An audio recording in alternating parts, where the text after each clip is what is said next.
Good morning, lads. Today I wanted to learn about redstone pulse extenders. It's just pulse extenders, I guess. So, the first thing to note is buttons. Buttons both output a different length of time between stone and wood. So, I'll say that more clearly. A stone button will create a pulse for exactly 1 second. That was a horrible example. A stone button will create a pulse for exactly 1 second. So 1 second. And a wooden button will make a pulse for 1.5 seconds. Just slightly longer. So factor that into all your pulse extending, that a stone button will make it 0.5, a wooden button will make it 0.5 seconds longer. So with that in mind, here's the first pulse extender. It's real simple. I already showed it. Actually, I wanted, this right here to show. This is without it being extended. And then this is the pulse extender working. As you can see, the redstone slowly dims, and that's how it works. Is it sends a current through all the comparators all the way around the chain and then relights itself. And it just keeps going round and round until it runs out of steam. So every time it travels over a piece of redstone, it runs out of steam. So if you wanted it to run out like twice as fast, you just add, actually, that wouldn't work.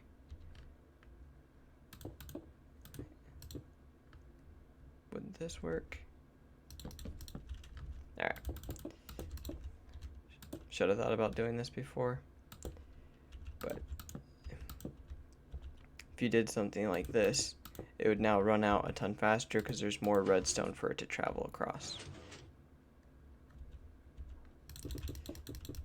So there's also a limit to how big you can make this because of the buttons, how long the button stays lit.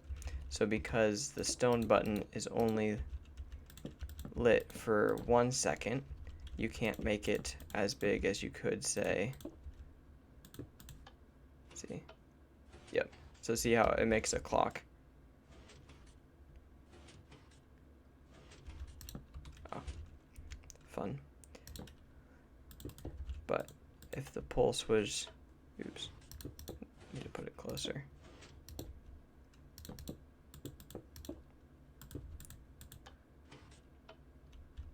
So now it's a pulse extender because it made the full loop. So let's actually math it. Let's see. So there's 5 and it worked. Let's see if it'd work with 6. So 5 is the limit for a stone button, but a wooden button should easily be able to do 6. Now let's try 7. You're talking about really long pulses now.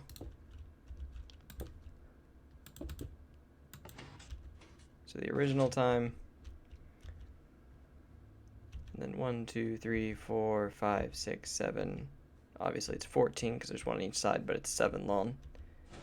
Finally runs out. Alright, see if I can do one more.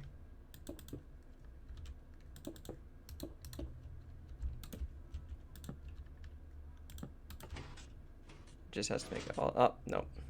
Oh, I thought it ran out. Does it make it? That was interesting. So it looked like it was going to start making a clock, but then it linked in on itself. 1, 2, 3, 4, 5, 6, 7, 8, 9. So yep. 1, 2, 3, 4, 5, 6, 7, 8 seems to be the limit for the wooden button. Man, that gets me every time. I think it's not going to work.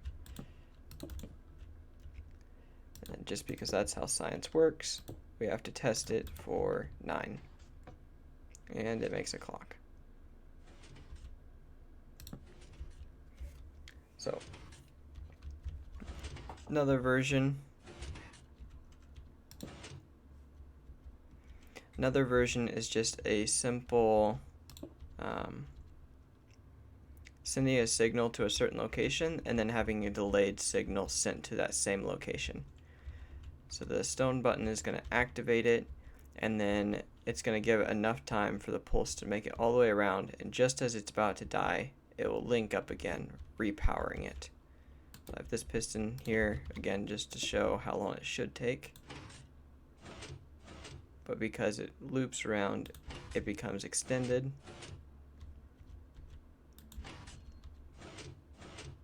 Just barely. And this is a very similar concept, just keeping this redstone line alive. The delay keeps it up just longer. So these are all pretty good for the short terms, getting exact timings down. This one is rather computable. You just add another layer, so that's nice. This is more for the really long. You're in it for the long haul. This is a 5-minute pulse extender. Obviously how it works is the same as the 5-minute clock. Is every time the item despawns, it turns off. So it turns a button press into a 5-minute pulse. Very long. I'm sure you could somehow chain these together to make it like a 10-minute pulse, but I've never needed anything to last that long.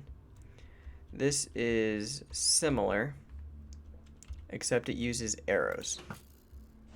So as you can see, there is a chance that it misses.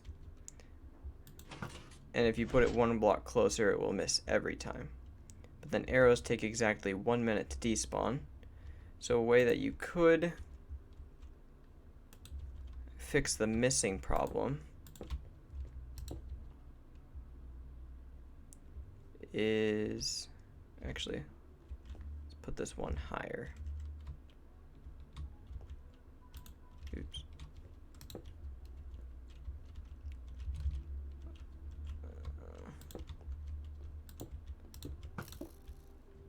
Yep. There we go.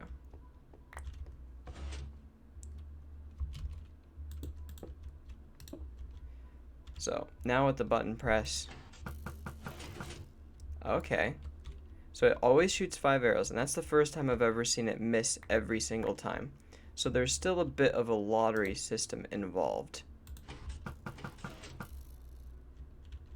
That was 5 arrows, wasn't it? So it should be like a multiple.